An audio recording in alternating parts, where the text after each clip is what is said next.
Hello and welcome to The Word, bringing you the good news of Jesus Christ every day from the order of preachers around the world.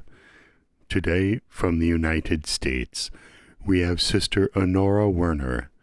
Sister Honora is semi-retired, but still preaches occasionally at retreat houses and local parishes.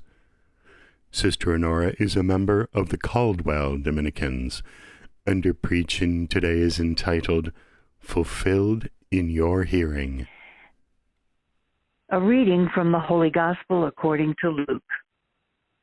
Jesus returned to Galilee in the power of the Spirit, and the news of him spread throughout the whole region. He taught in their synagogues and was praised by all. He came to Nazareth, where he had grown up, and went, according to his custom, into the synagogue on the Sabbath day. He stood up to read and was handed a scroll of the prophet Isaiah. He unrolled the scroll and found the passage where it was written, "The Spirit of the Lord is upon me, because he has anointed me to bring glad tidings to the poor.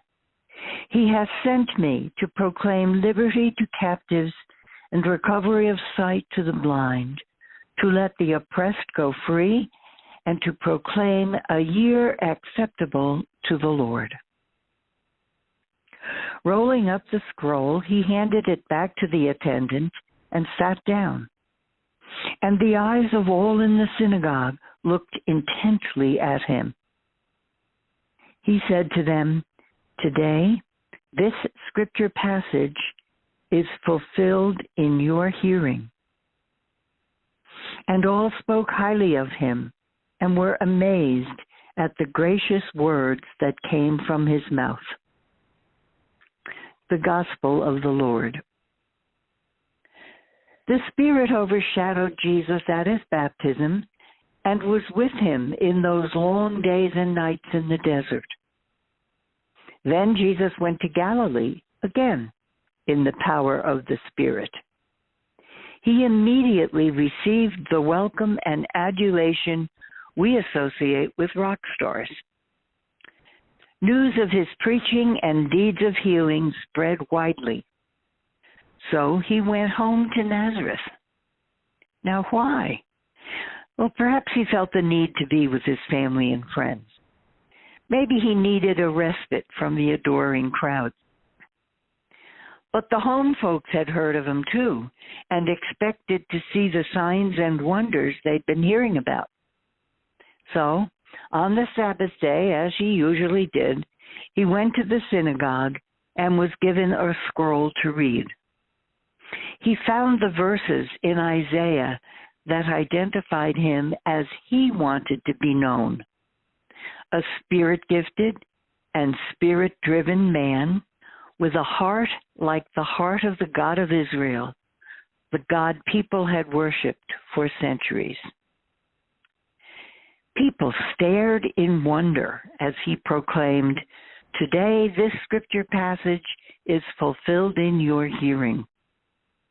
Oh, how excited they were, and how well they spoke of him at first. But then, wait, what did he mean? Don't we know his family? Didn't we see him grow from a little boy into manhood? Who does he think he is? But we'll hear that part of the story later. For now, let's focus on that phrase, fulfilled in your hearing.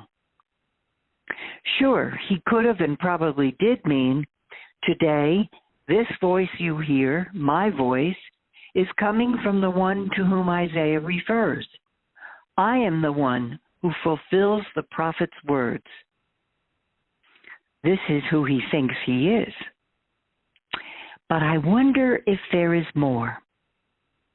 Communication theory teaches us that a message cannot be successfully delivered unless the one receiving it can hear it, can receive it. Perhaps distractions or loud outside noise impedes the hearing.